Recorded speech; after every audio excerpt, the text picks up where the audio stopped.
How do you explain that a 75-year-old grandmother, admitted to hospital with a mild stroke and expected to make a full recovery, never made it home? That instead of healing, she was brutally assaulted and murdered in the very place her family thought she would be safe? How do you explain that her killer vanished without a trace, hidden in silence for 7 long years, while her children grieved without answers and her community whispered in fear? This isn't just a story about a murder.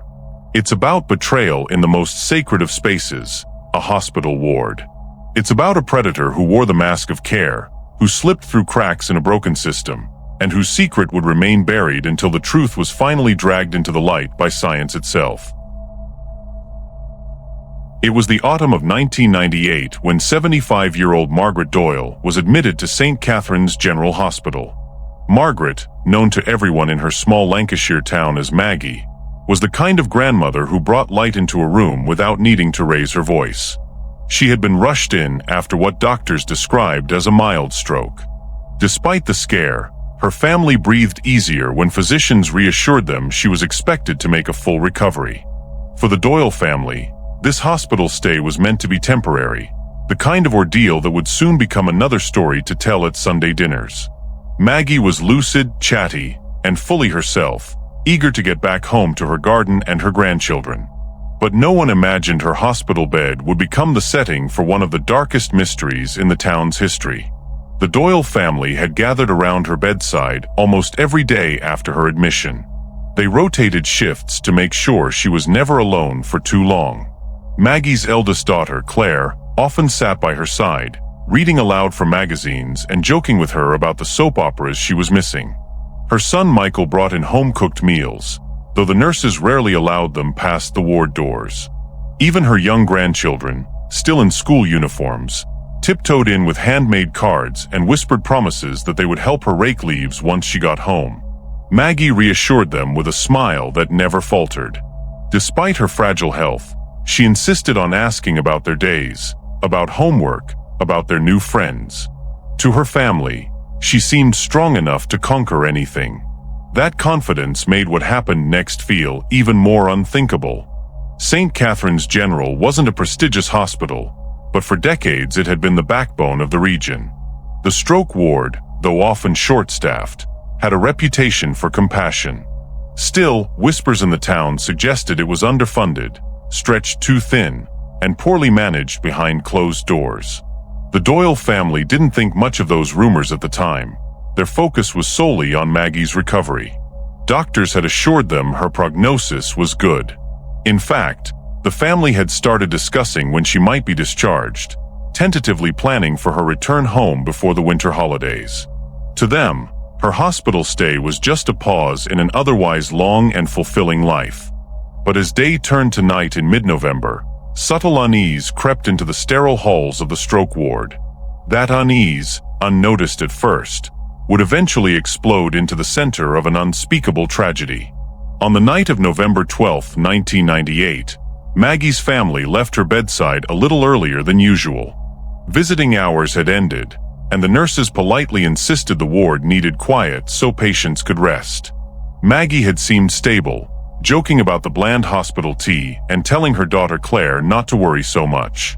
"I'll be fine," she had said, waving her hand with the stubborn confidence of someone who had endured far worse in life. She was left in her bed, tucked under thin hospital blankets, the room faintly humming with the sounds of distant machines. What followed in the hours after her family's departure remains shrouded in darkness. Somewhere between the closing of the ward doors and the following morning, something catastrophic took place, something that would change the Doyle family forever. When Claire and Michael returned to the ward the next morning, they noticed immediately that Maggie wasn't herself. Her once bright eyes seemed clouded, her voice weak, and her body frail in a way that hadn't been there the night before. Nurses reassured the family that sometimes recovery took unexpected turns, but the Doyle children knew their mother. Something had shifted drastically in the span of a single night. Later that day, Maggie passed away. Her death certificate initially listed complications related to her stroke. The hospital framed it as unfortunate but not unusual. The Doyle family grieved in disbelief, their tears mixing with confusion. They had seen her laughing and alert less than 24 hours earlier. How could she have gone from stable to gone so suddenly? Their questions received only vague answers, and for a time, no one in authority seemed interested in digging deeper. The first signs of irregularity emerged not from doctors, but from the healthcare assistants who were tasked with preparing Maggie's body. As they gently moved her, they noticed troubling bleeding and injuries that had no medical explanation. The injuries were not consistent with a stroke or its aftereffects. They were severe, violent, and deeply disturbing. Quietly, the assistants whispered among themselves, their voices heavy with unease. But in a hospital system where hierarchy was everything, their concerns were not immediately acted upon.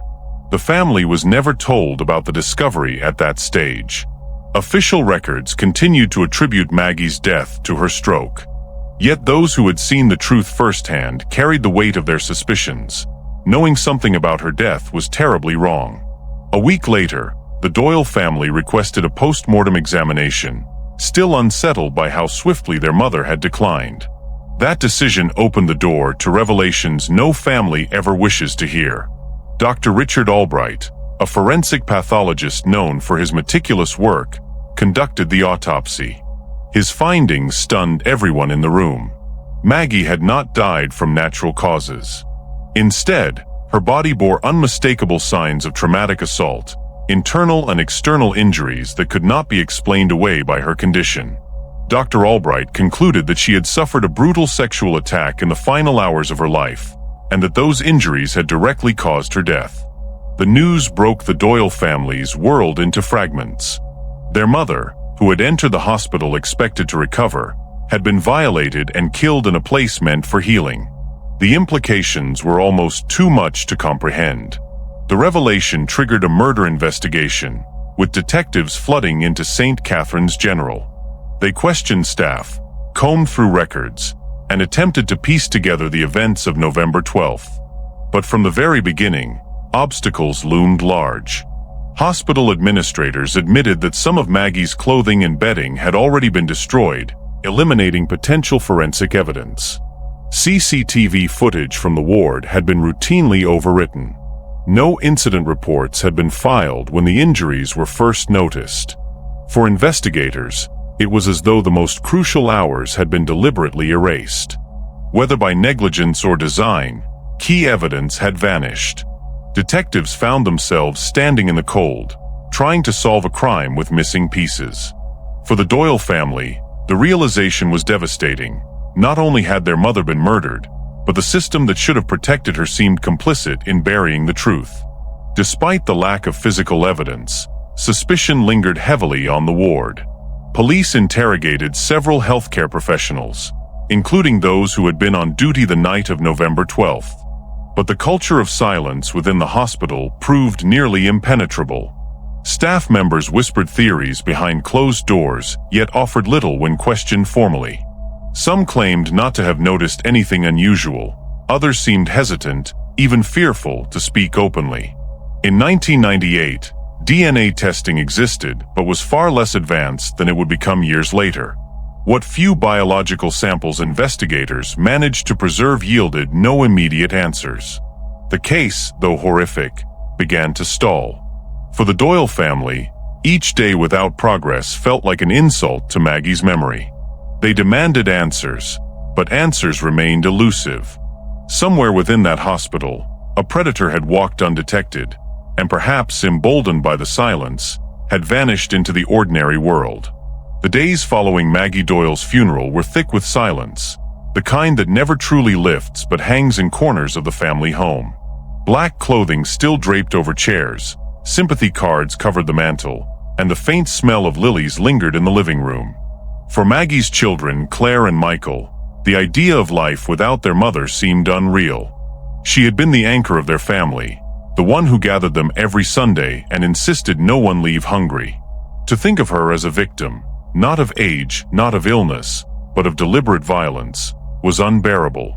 Claire, in particular, couldn't let go. She replayed the final night over and over in her head, asking herself if they had left too early, if staying longer might have deterred what happened. Guilt, grief, and rage swirled together, becoming the fuel for her growing determination to uncover the truth. The investigators, however, were already running into brick walls. St. Catherine's General Hospital, once viewed as a place of care, was suddenly under a shadow.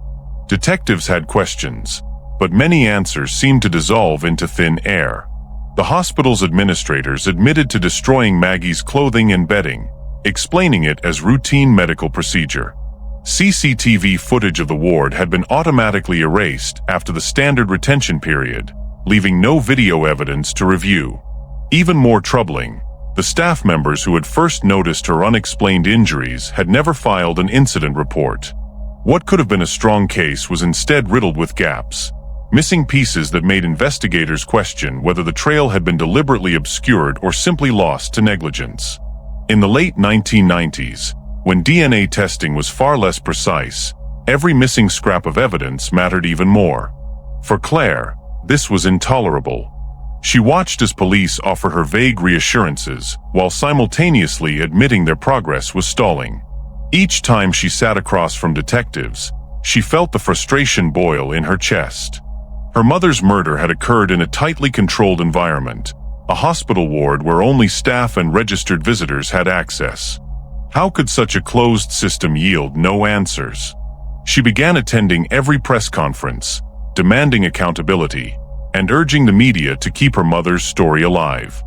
Her resolve made her the emotional anchor of the Doyle family, the voice that refused to let Maggie's name fade into obscurity.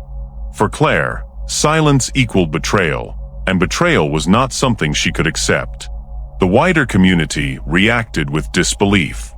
News of Maggie's assault and murder spread quickly through town, sparking outrage and fear. People who once trusted St. Catherine's with their loved ones now whispered warnings to one another. Patients spoke of feeling uneasy when left alone.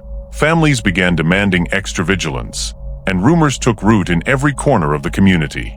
Was the killer someone who had worked in the hospital for years, moving quietly through wards without suspicion? Or could it have been an outsider who somehow slipped past security unnoticed? Each theory only added to the growing unease. Local papers ran headlines describing the case as one of the darkest crimes in hospital history, while radio hosts debated the failures that had allowed it to happen. Yet as weeks passed, concrete answers remained elusive, and speculation filled the vacuum left by official silence. Among the whispers were darker suggestions, ones that spread like wildfire in pubs and cafes.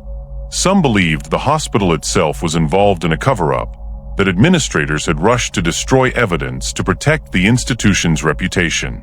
Others suspected a network of misconduct, with multiple staff members complicit in keeping the truth buried. For families who had relatives treated at St. Catherine's, the rumors were particularly unsettling. Could their own loved ones have been in danger without ever knowing it? For every question raised, the hospital's evasive responses only fueled more suspicion. The institution that once stood as a pillar of the town now seemed fragile, its very foundation questioned. For the Doyle family, this meant carrying not only their own grief, but also the collective unease of a community betrayed. Detectives did their best to press forward, but frustration grew on their side as well. Interviews with staff yielded little of substance. Some recalled Maggie as a cheerful patient who seemed to be on the mend. Others admitted to noticing nothing unusual during the night of November 12th. There were hints of inconsistencies, small details about shifts, movements, and timelines that didn't always align. But without hard evidence, these discrepancies amounted to nothing more than suspicion. Investigators attempted to collect DNA samples from staff, but technology at the time struggled to provide clear matches unless the evidence was pristine. What little had been salvaged from Maggie's body did not yield results strong enough to secure charges. Detectives were left with a painful truth. They were chasing a ghost, someone who had slipped into Maggie's room undetected and left behind only shadows. For Claire, the police's inability to move forward only hardened her resolve. She began her own form of investigation, contacting journalists, writing letters, and demanding meetings with hospital officials. Each time she was met with polite condolences, but little substance. "We're doing everything we can," they would say, words that soon felt empty to her ears. She had lost faith in institutions, believing they were more concerned with saving face than saving truth. This belief wasn't entirely unfounded. Years later, it would become clear that administrative failures had indeed compounded the tragedy. But in 1998, Claire had no proof, only instinct, grief, and determination. She became the face of the family's pursuit of justice, while her brother Michael withdrew into quieter mourning, unable to carry the same torch. Meanwhile, the police investigation continued to send ripples through the hospital staff. Some felt unfairly scrutinized, their reputations tarnished by association. Others lived with quiet fear, knowing more than they dared to admit, but terrified of the consequences of speaking out. Nurses whispered among themselves, often lowering their voices when supervisors walked by. In one break room, a junior nurse confided to a colleague that she had always felt uneasy about a certain staff member, someone whose behavior seemed off, who lingered too long in patient rooms without explanation. But the words never left the safety of that whispered exchange. The culture of silence within the hospital was stronger than the urge to tell the truth. Detectives would never hear that suspicion, and for years, it would remain locked behind unspoken fears. As the weeks stretched into months, the Doyle family watched the world continue on as if nothing had changed. Neighbors went back to work, children returned to school, and the holidays arrived with their empty rituals. But inside the Doyle household, the void was constant. Every Sunday dinner was a reminder of who was missing at the head of the table. Every family gathering carried the weight of unresolved grief. The family's once warm, bustling home grew quieter, the laughter that Maggie had so easily inspired now replaced by tense silences and short tempers. Claire in particular struggled to keep the family together, her anger sometimes spilling over into heated arguments. For her, justice was not just about her mother. It was about healing the fractures in their family that grief had caused. Without answers, those fractures only deepened. Yet even in the fog of despair, small clues lingered. One evening, Claire received a call from a sympathetic nurse who had worked the stroke ward during her mother's final night.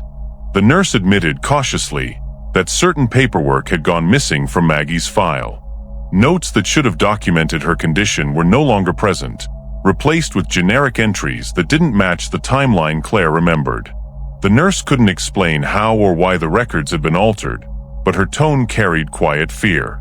"There are things people don't want uncovered," she said before abruptly ending the call. Claire clutched the receiver, her pulse racing. It wasn't enough to prove anything, but it was proof of something. There were people who knew more than they were admitting, and secrets buried within St. Catherine's that might one day resurface. The police, too, held onto one small fragment of hope. Among the limited biological evidence collected during the postmortem was a partial DNA profile, not complete, not strong enough to identify a suspect in 1998, but preserved nonetheless. Investigators stored it in the hope that future advancements might yield clearer results. It was a faint thread in an otherwise fraying tapestry, but it was something. At the time, it seemed more like a gesture than a promise. Few believed that technology would ever catch up enough to make sense of it. But for Claire, who had already begun to understand that justice would not come quickly, it was the only sliver of light in a case otherwise smothered in darkness. The year 1999 arrived with frost still clinging to the town's windows and grief still hanging over the Doyle family. By then, Maggie's murder had already begun to fade from front-page headlines. Reporters who once stood on Claire's doorstep had moved on to newer stories, fresher tragedies, and scandals that grabbed quicker attention. For the family, this change felt like another wound. The silence of the world outside contrasted cruelly with the noise inside their home. The unending hum of absence, questions without answers, and guilt that never seemed to rest. Claire, now the unofficial spokesperson for her family, tried to keep her mother's story alive. She phoned detectives weekly, pressed newspapers to revisit the case, and wrote letters to politicians demanding accountability. Most never replied. The Doyle home had once been filled with Maggie's warmth. Now it echoed with the sharpness of unanswered prayers. The police investigation technically remained open, but progress was invisible. The lead detective who had once promised the family answers quietly moved to another department. New officers were assigned, but they lacked the passion or knowledge of the original team. Each meeting felt like starting over, forcing Claire to retell the same harrowing story, to watch as strangers skimmed files as though they were reading about someone they'd never met. The family grew bitter at the bureaucracy.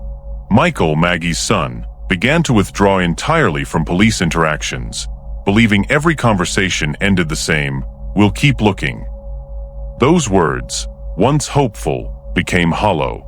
They sounded less like promises and more like excuses, fading into the background noise of an investigation that seemed destined for dust.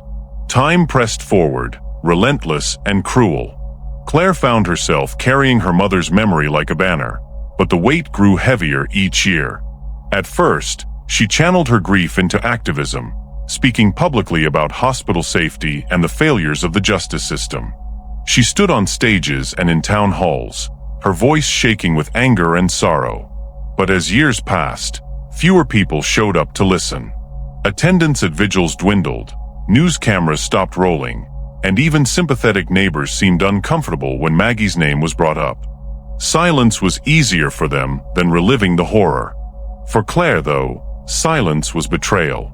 She could not escape the fact that her mother's killer still walked free, perhaps living quietly, perhaps even thriving, while her family remained shackled to November 12, 1998. The community, too, underwent a slow transformation. At first, outrage filled the streets, conversations brimming with disbelief that a grandmother could be murdered in a hospital ward. But outrage is a flame, and flames burn out. By the early 2000s, Maggie's story had become less a current tragedy and more a cautionary tale retold in hushed tones. People lowered their voices in pubs, speculating about what really happened. Some whispered about a doctor with a suspicious past. Others pointed fingers at overworked nurses who might have turned a blind eye. None of it had proof. To newer residents of the town, Maggie was little more than a rumor, a name tied to a mysterious death. The collective memory of the community shifted, softening the sharp edges of outrage until only shadows of fear remained. For St. Catherine's General Hospital, the years were a balancing act between survival and shame. Internally, administrators pushed to move past the scandal, conducting staff reviews and introducing new policies meant to reassure the public. But whispers of negligence continued to trail the institution. Families remembered the destroyed evidence, the erased CCTV, the missing reports. Though no charges had ever been filed, the cloud never fully lifted. The stroke ward itself underwent changes, eventually rebranded under a different name.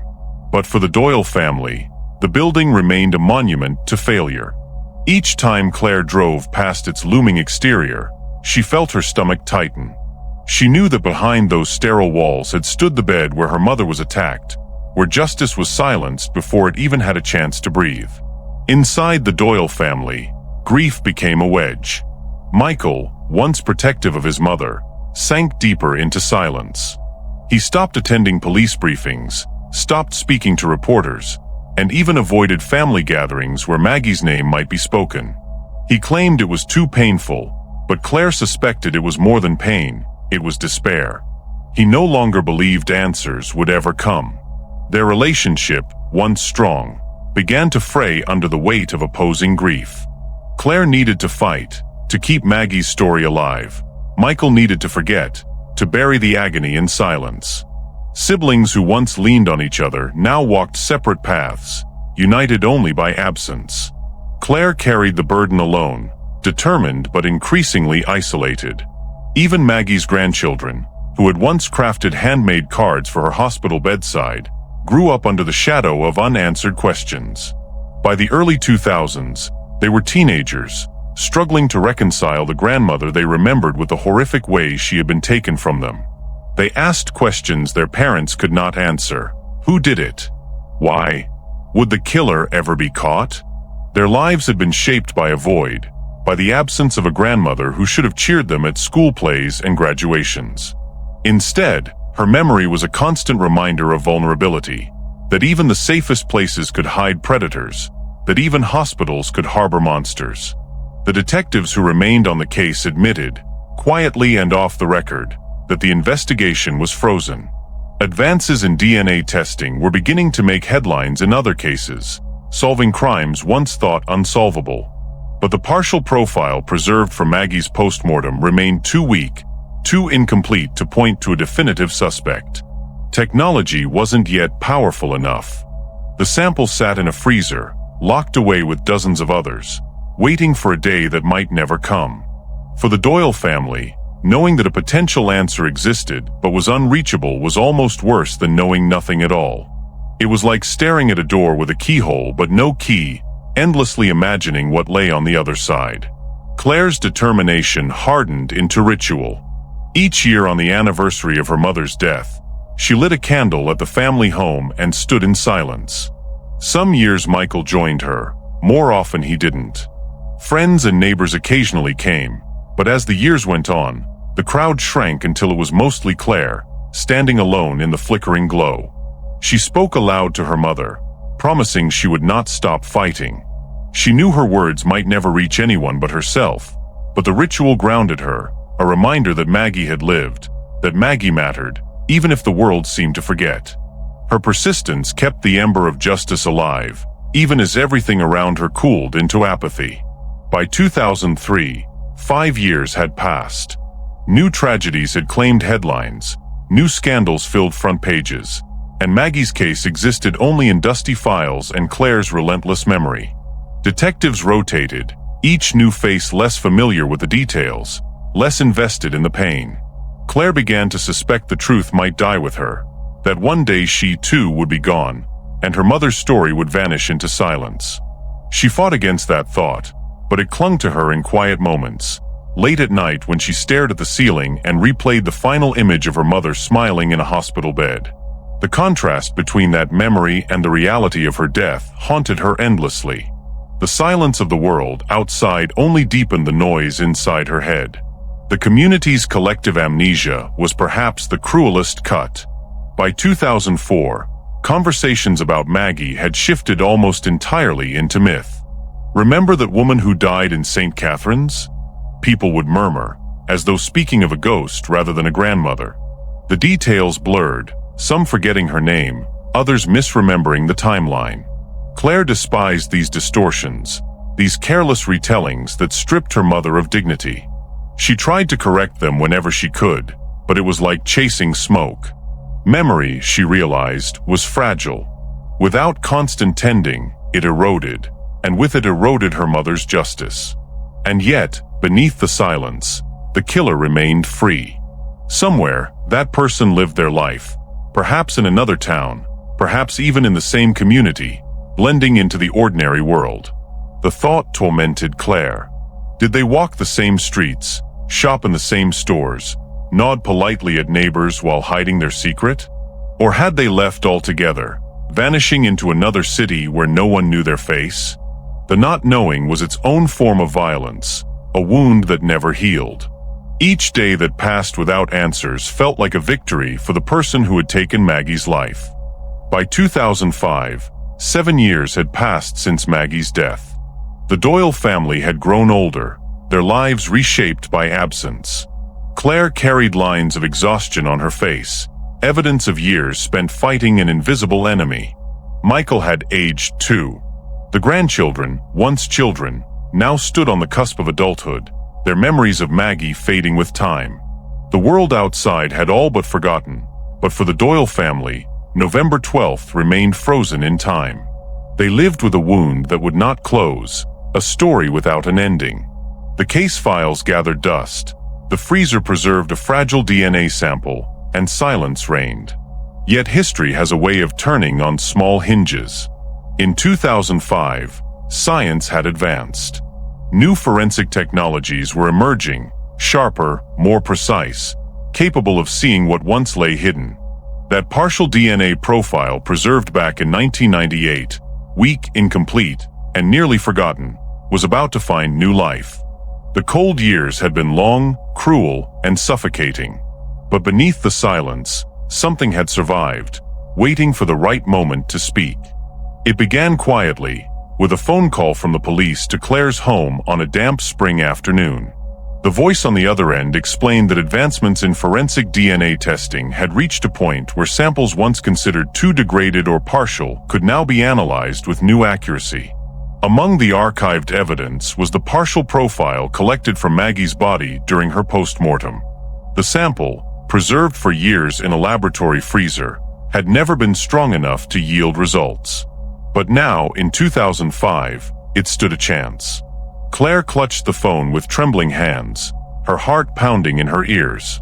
For 7 years she had lived in the shadow of silence. Suddenly, a door she thought locked forever creaked open. The process was painstaking.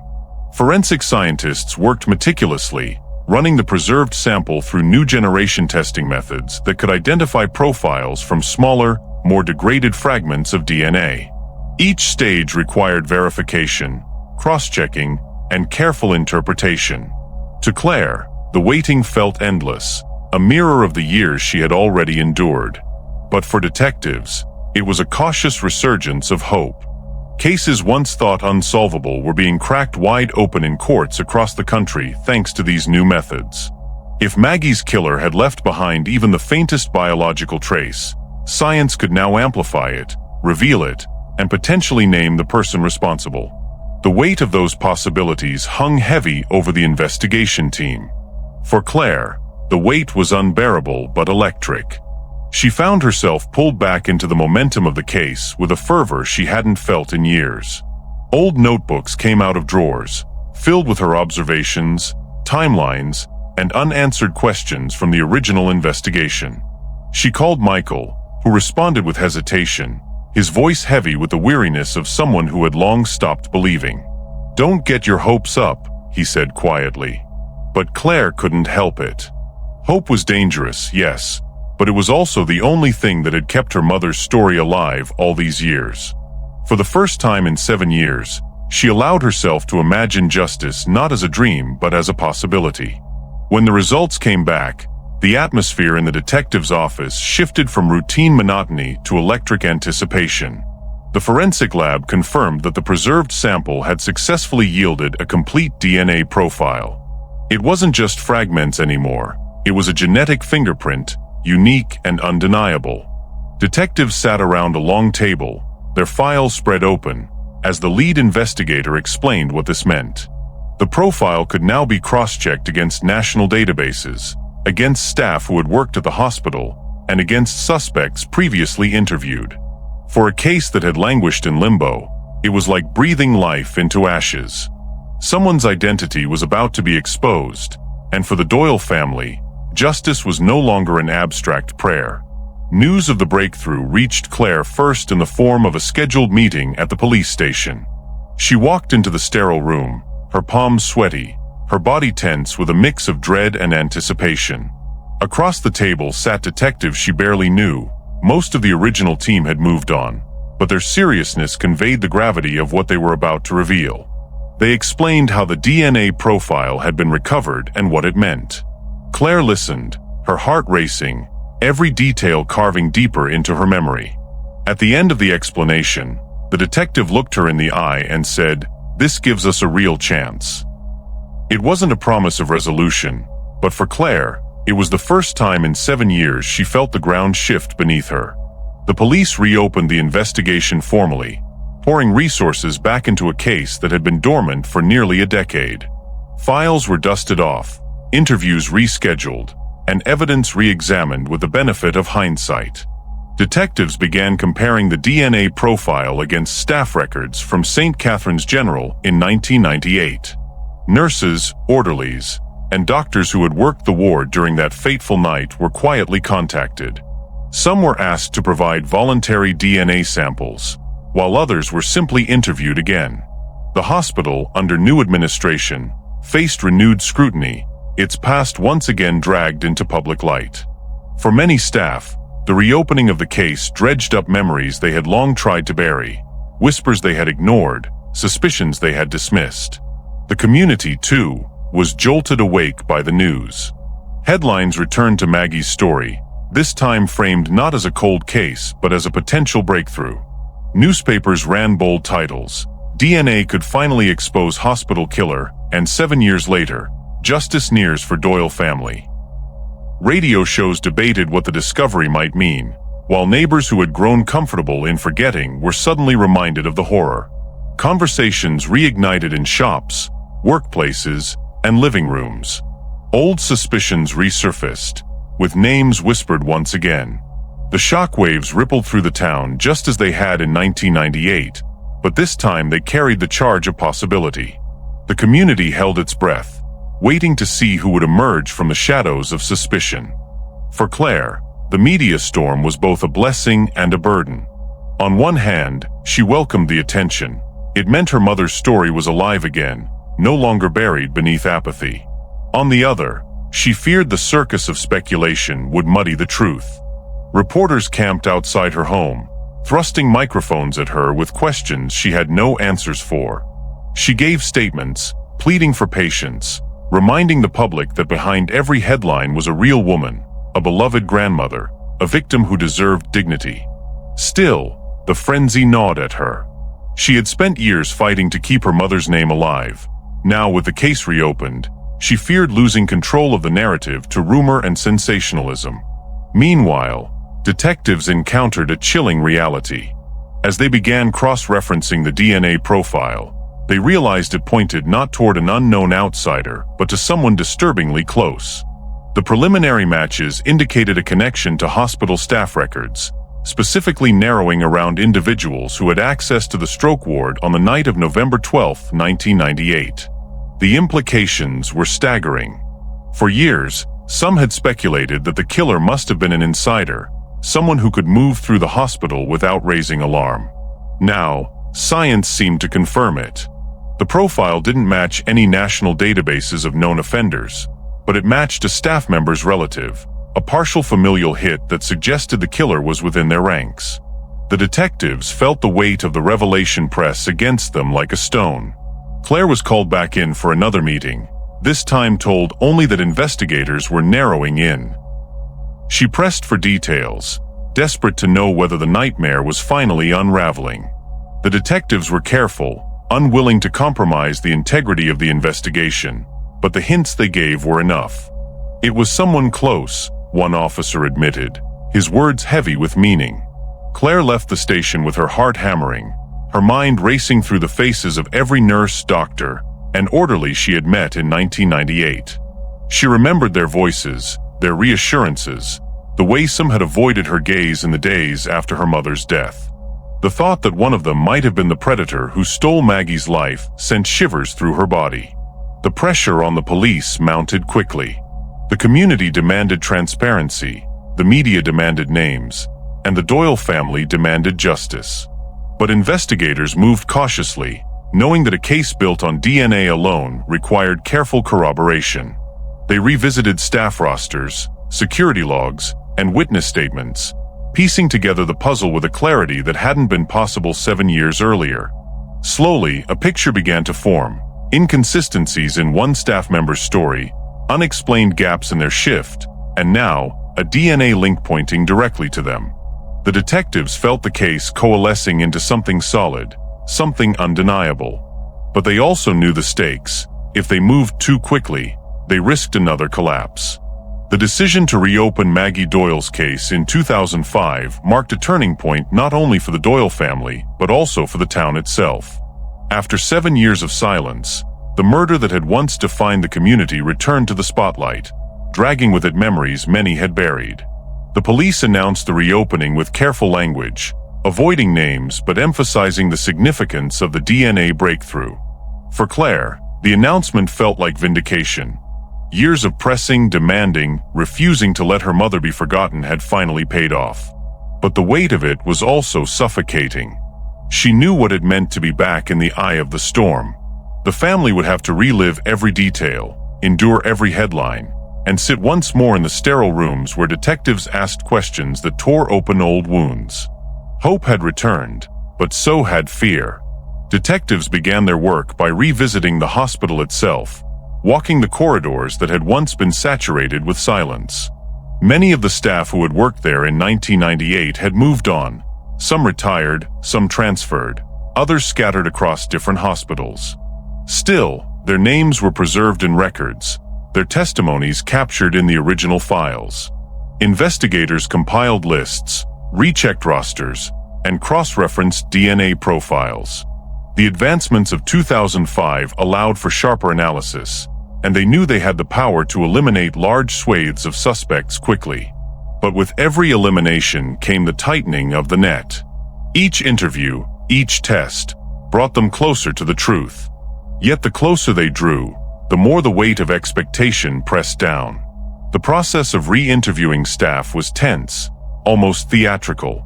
Nurses and orderlies who had thought the case long behind them now found themselves back under scrutiny.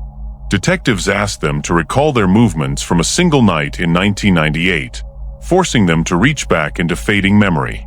Some gave consistent answers, their recollections steady. Others stumbled, details shifting in ways that set off quiet alarms. A few broke down under the pressure, admitting to things they hadn't disclosed before, not direct knowledge of the crime, but whispers they'd overheard, suspicions they'd carried, and the uneasy sense that something on that ward had been terribly wrong.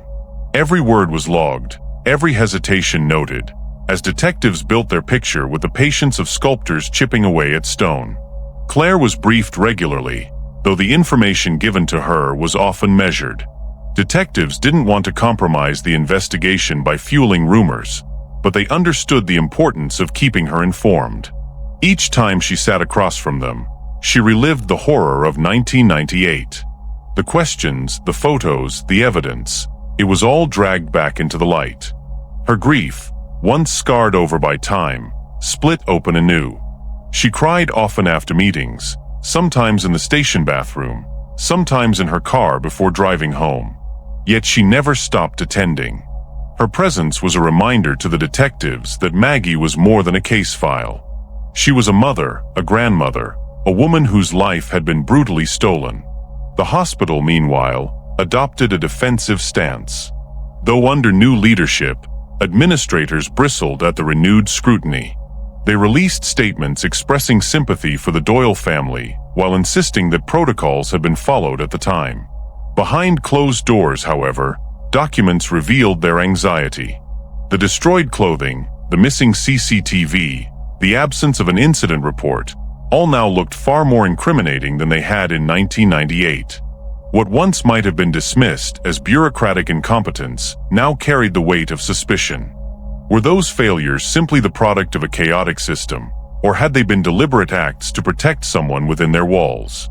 The question hung heavy, unspoken but undeniable. The public watched with growing intensity. Newspapers ran weekly updates, dissecting every move made by detectives. Television reporters stationed themselves outside St. Catherine's General, capturing images of current staff walking hurriedly to their cars, their faces tight with discomfort. Radio call-ins buzzed with theories. Was it a doctor, a nurse, an orderly? Had the killer been hiding in plain sight all these years?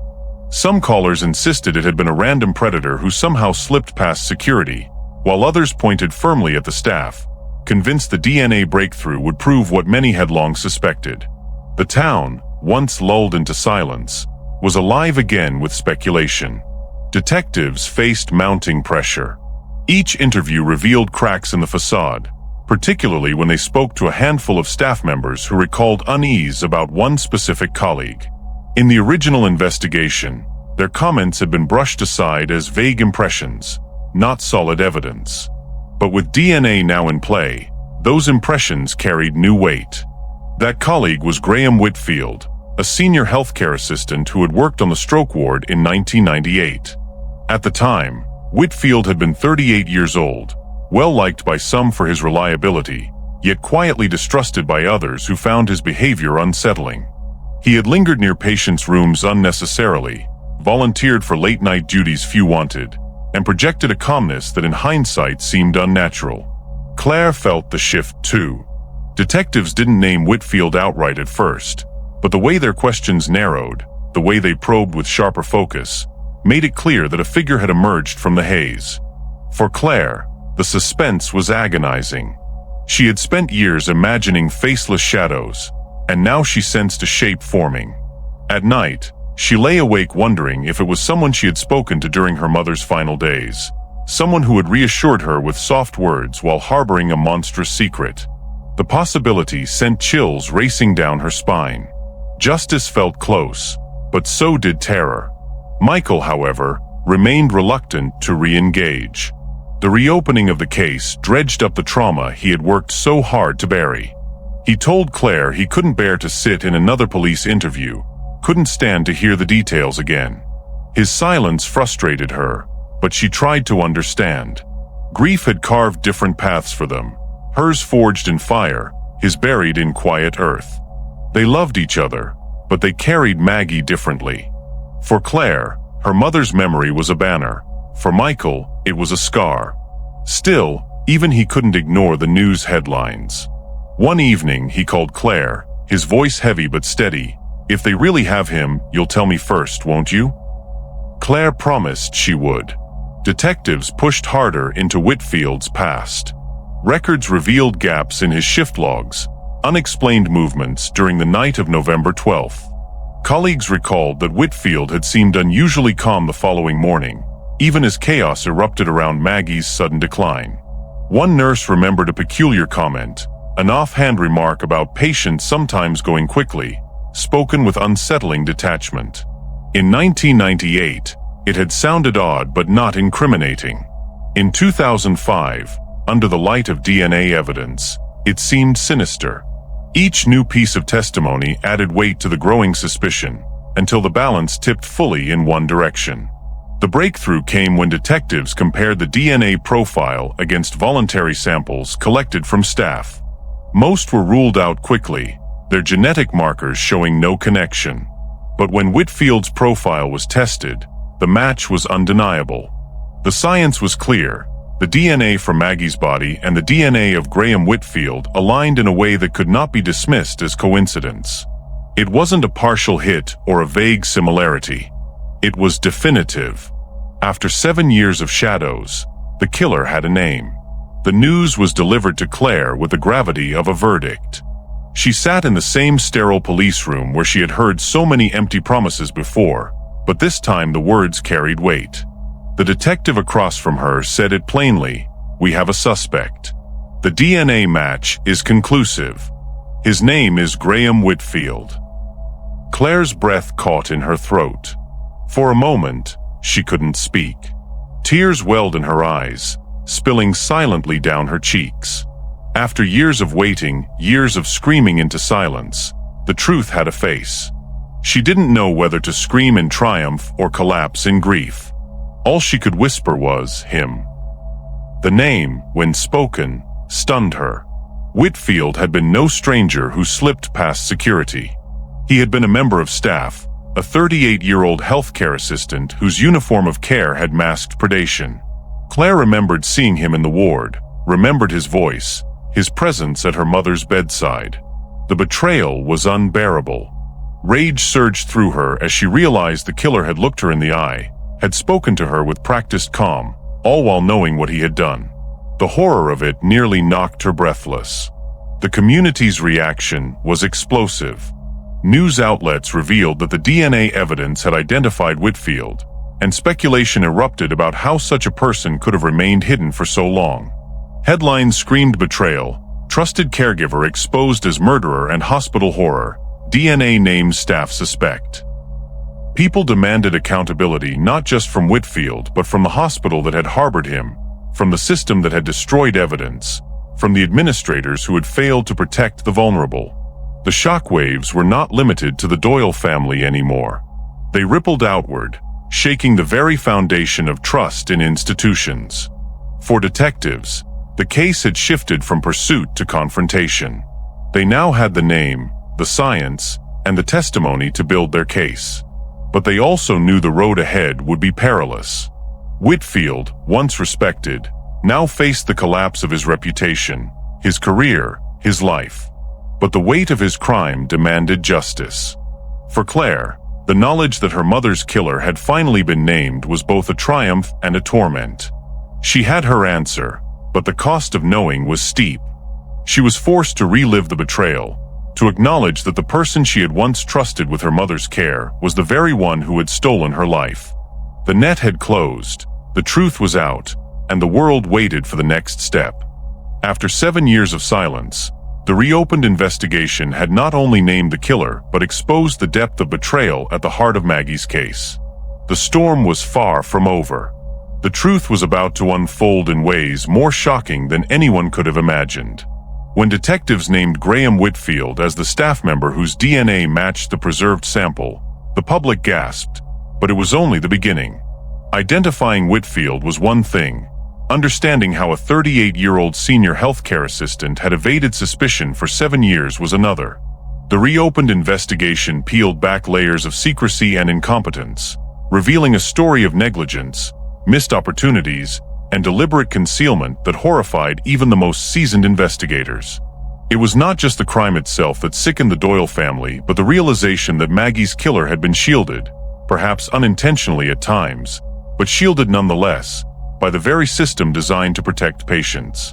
As files were re-examined and testimonies rechecked, the picture grew clearer and darker. Maggie had not been the victim of a one-night anomaly.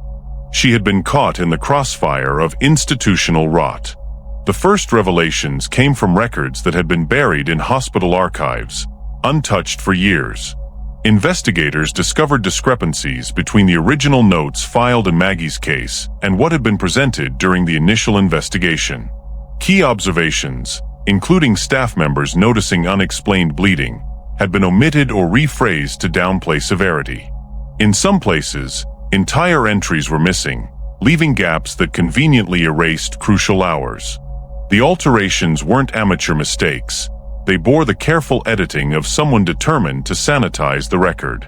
Whether it was done under orders or through misplaced loyalty, detectives couldn't yet say. But what became obvious was this: Maggie's file had been tampered with. What the Doyle family had been told in 1998 was never the full truth. Equally damning was the handling of physical evidence. Hospital staff had destroyed Maggie's clothing and bedding in the days after her death, claiming it was standard infection control procedure. Yet internal memos revealed a troubling inconsistency. Other patients' belongings from the same ward had been preserved for weeks, logged in storage as required. Why then had Maggie's items been singled out for destruction so quickly?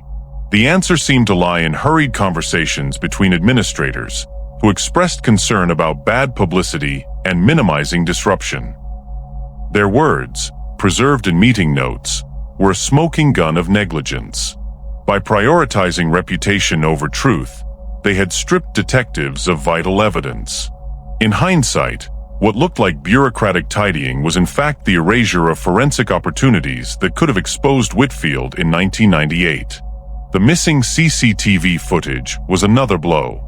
In 1998, surveillance systems were rudimentary, but they existed. Cameras in hallways, entrances, and wards automatically overwrote themselves every few days unless footage was flagged for preservation. In Maggie's case, no such flag was ever raised. By the time investigators requested the tapes, they were gone. At the time, this had been explained as unfortunate timing, but newly surfaced testimony painted a different picture. A technician admitted he had been instructed by a supervisor not to cause unnecessary alarm by pulling footage. The supervisor, when questioned in 2005, claimed he had only been following orders from higher management. The chain of responsibility spiraled upward, but the outcome was the same: deliberate inaction that allowed Whitfield to vanish unseen. As detectives pieced together the timeline of November 12, 1998, the reconstructed events were chilling. The stroke ward had quieted after visiting hours, the hum of machines and muffled footsteps filling the sterile space. Most patients were sedated or resting. Staff rotated through in predictable patterns, leaving gaps of opportunity. According to shift logs, Whitfield had unusual freedom that night, drifting between rooms without clear purpose. Several colleagues recalled seeing him near Maggie's bed, though at the time, nothing seemed amiss. One nurse, revisiting her memory with fresh perspective, admitted she had felt uneasy when she realized he lingered longer than necessary.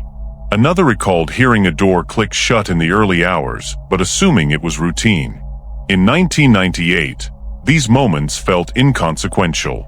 In 2005, with DNA proof on the table, they became haunting confirmations of a predator moving in plain sight. Whitfield's behavior in the aftermath also drew scrutiny. Witnesses remembered his calm demeanor the following morning, even as other staff members panicked over Maggie's sudden decline. While colleagues rushed to stabilize her, Whitfield reportedly remarked that these things happen with stroke patients, a comment now laced with sinister undertones. Investigators realized this composure had been a mask, the confidence of someone who knew he had already erased his tracks. By the time Maggie was pronounced dead, Whitfield had seamlessly blended back into routine, his monstrous act hidden beneath the cloak of professionalism. For 7 years, that mask had held firm. Perhaps most disturbing were the testimonies of staff who admitted they had harbored suspicions but had remained silent. In the wake of the DNA match, some confessed to having discussed Whitfield privately in 1998, noting odd behaviors and inappropriate comments. One junior nurse recalled being warned by a colleague to keep your head down and not ask too many questions. The culture of fear and deference within the hospital had silenced potential whistleblowers, leaving Maggie's family in the dark. Detectives concluded that while no grand conspiracy existed, the combination of negligence, fear, and institutional self-preservation had functioned as an unintentional shield for Whitfield. Silence, more than malice, had buried the truth. For Claire, hearing these revelations was like reliving the murder all over again. Each disclosure of negligence or concealment deepened her anguish. She sat in police briefings with her fists clenched, her jaw tight, fighting back tears as detectives described the ways her mother had been failed. It wasn't just that a predator had attacked Maggie, it was that the hospital had allowed it to happen and then obscured the evidence. Claire realized her years of suspicion had been justified. She hadn't been paranoid or obsessive. She had been right. The truth had been buried not by fate but by choice. Her fury at the institution, at those who had silenced whispers and destroyed evidence, became as sharp as her hatred for Whitfield himself. Michael, by contrast, reacted with weary resignation. When Claire recounted the revelations to him, he sighed, shaking his head as though the news was both shocking and inevitable. "They'll never admit it," he said bitterly. His faith in justice was brittle, his belief in accountability all but gone. He listened, but his eyes betrayed exhaustion, the kind born of years spent nursing disappointment. Still, even he could not deny the weight of the DNA evidence. "At least now we know," he said quietly. It wasn't hope, but it was acknowledgement. For a man who had buried his pain in silence, that admission was monumental. As detectives traced Whitfield's career beyond 1998, another troubling layer emerged. He had continued working in healthcare for several years after Maggie's death, moving between departments and facilities. His record contained minor complaints, nothing overtly criminal, but patterns of inappropriate behavior, boundary violations, and unexplained absences. Each complaint had been investigated superficially, resulting in warnings or quiet transfers rather than serious consequences. The system, designed to protect patients, had instead shuffled the problem from ward to ward. Detectives realized that Maggie's case was not just about one act of violence, but about years of missed opportunities to stop Whitfield before he struck again. The weight of that realization was crushing. The public, once content with whispers, now demanded accountability with roaring voices. Newspapers published exposés detailing the hospital's failures. Headlines accused administrators of negligence, calling for resignations and reforms. Families of other patients began to come forward, recounting experiences that suddenly felt sinister in retrospect. One family described unexplained injuries their elderly father had suffered during a hospital stay in 1999. Another recalled a chilling comment made by staff when their relative died unexpectedly. None of these cases carried the definitive proof that Maggie's did, but the cumulative weight suggested a pattern of vulnerability exploited by Whitfield, who should never have been in a position of trust. The town was no longer just horrified, it was enraged. As the investigation built toward its climax, Detectives reconstructed the night of November 12th in painstaking detail. They mapped out staff movements, cross-checked statements, and aligned them with the DNA evidence. The result was chillingly clear. During a window of less than an hour, Whitfield had the opportunity, the access, and the means to assault Maggie without interruption. The injuries described in the post-mortem aligned precisely with the timeline, leaving no doubt about the sequence of events. The narrative was no longer speculation.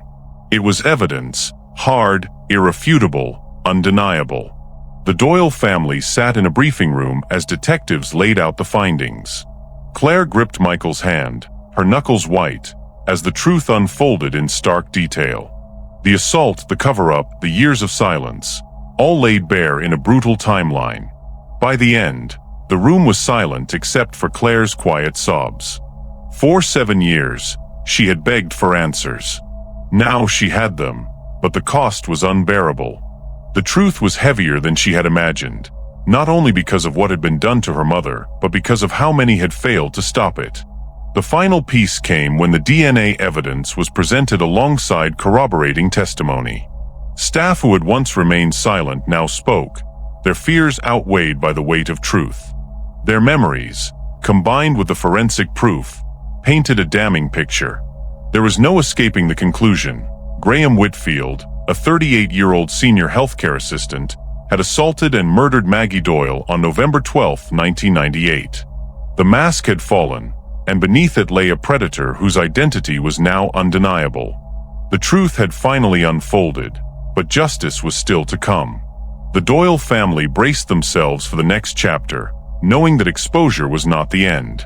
It was the beginning of reckoning. The arrest of Graham Whitfield came quietly but decisively. Detectives had planned the operation with precision, determined not to allow even a whisper of doubt to undermine their case. By then, the evidence was overwhelming: DNA proof, corroborating testimonies, and a reconstructed timeline that left no space for innocence. Whitfield, now 45 years old, was taken into custody at his modest home on the edge of town. Neighbors watched in stunned silence as uniformed officers led him away. Some shook their heads, recalling how they had once greeted him politely at the shops or seen him mowing his lawn. None could reconcile the quiet man they thought they knew with the monster the police now described. For the Doyle family, the moment of arrest was both triumph and torment. Justice was finally moving, but the sight of him alive and free for 7 years was almost too much to bear. During interrogation, Whitfield maintained his composure, the same eerie calm that colleagues had described in 1998. He denied wrongdoing, dismissed the DNA evidence as a mistake, and claimed the accusations were part of a smear campaign against him. But detectives were unrelenting. They laid out the timeline, one piece after another, until the veneer of confidence began to crack. When confronted with a DNA match, irrefutable science linking him directly to Maggie's body, Whitfield's silence spoke louder than any denial. For investigators, it was the moment they had waited for, the collapse of his mask. His refusal to admit guilt only deepened the horror, but it did nothing to save him from the truth. The evidence was too strong, the trail too clear. The trial that followed became one of the most closely watched in the region's history. Courtrooms filled with reporters, families, and townspeople who wanted to see justice delivered. Each day, headlines carried the details: the DNA profile, the testimonies of nurses who had finally spoken, the chilling reconstruction of November 12, 1998.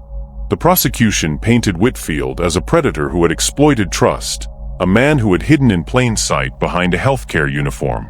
They described in detail how he had lingered near Maggie's bed, assaulted her in the vulnerable hours of the night, and then concealed his crime under a mask of professionalism. The defense struggled, grasping at procedural errors and questioning the reliability of memories 7 years old. But against the DNA evidence, their arguments crumbled. Claire attended every day of the trial, her presence unyielding. She sat in the gallery, clutching a photograph of her mother, determined to remind everyone that Maggie was not just a victim in a file but a living, breathing woman whose life had been stolen. Her gaze never left Whitfield, even when he refused to meet her eyes. For Claire, The courtroom was not just about justice, but about reclaiming her mother's dignity. Michael attended sporadically, his grief too heavy to bear the constant reliving of trauma. But when he did come, he sat beside his sister in quiet solidarity. Together, they carried Maggie into the heart of the courtroom, ensuring she was never forgotten amid the legal arguments. The testimony of hospital staff was some of the most damning evidence.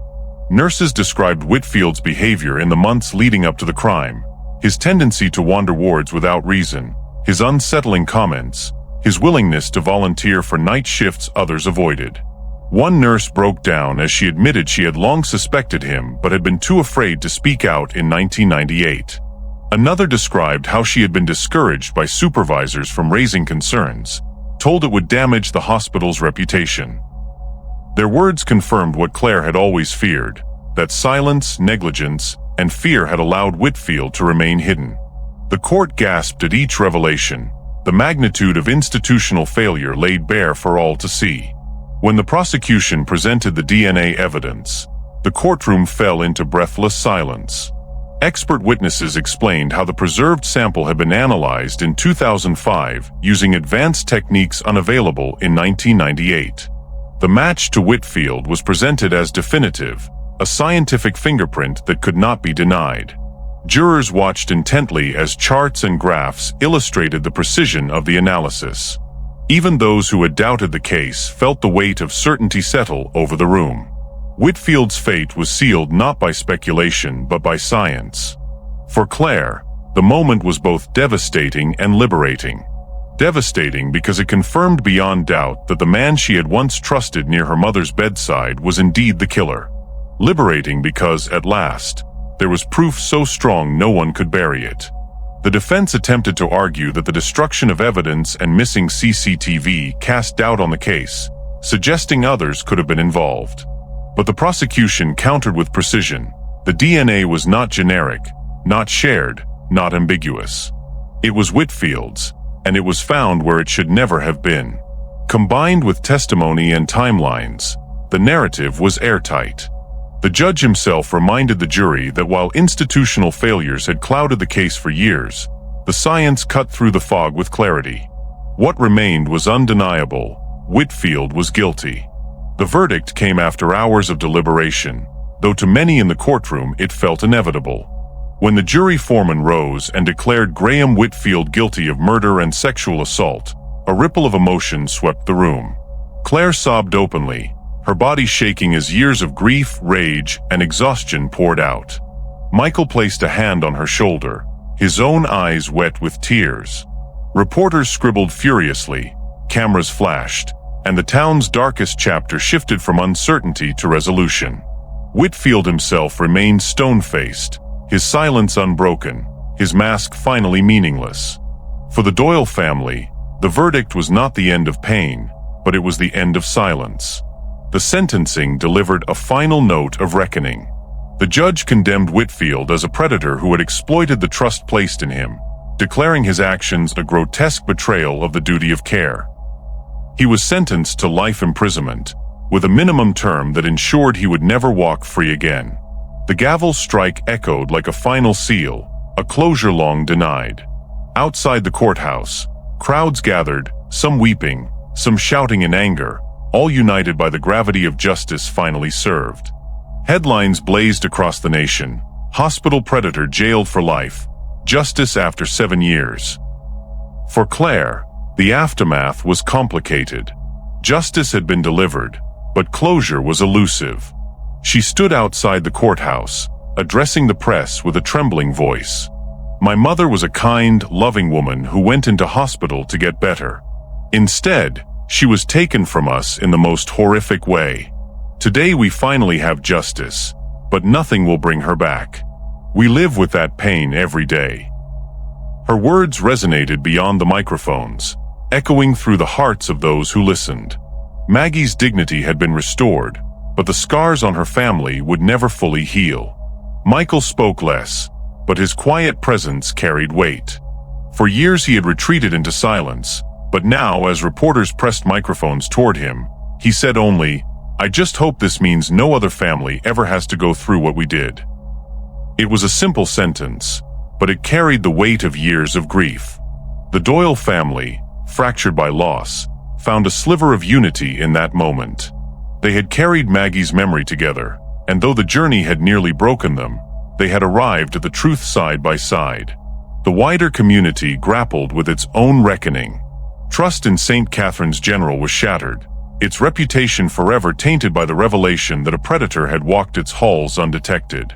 Reforms were demanded, administrators resigned, and new policies were implemented to ensure such failures could never be repeated. Families of past patients demanded reviews of their loved ones' care, fearful that Maggie's case was not an isolated tragedy. The town itself carried the scar, its faith in institutions shaken, but its resolve to demand accountability strengthened. For Claire, life after the trial was quieter but no less heavy.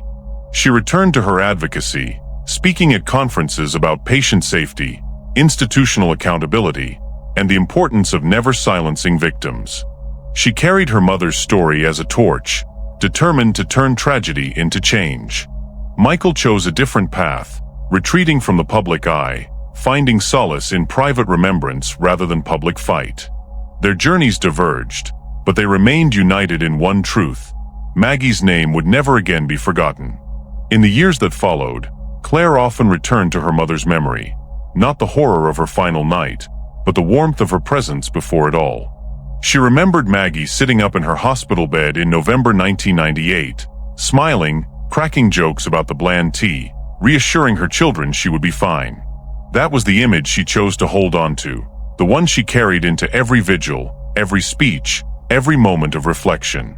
The predator had stolen her life, but he had not stolen who she was. The Doyle family's journey ended not with celebration, but with solemn truth. Justice had been delayed, but it had not been denied. The killer had been named, exposed, and punished. The silence that once suffocated them had been broken. Maggie's dignity had been reclaimed. And while the scars remained, so too did the strength of a family that refused to let her story disappear. Do you believe justice, even when delivered years later, can truly heal the wounds of a family, or does the delay leave scars that never fade?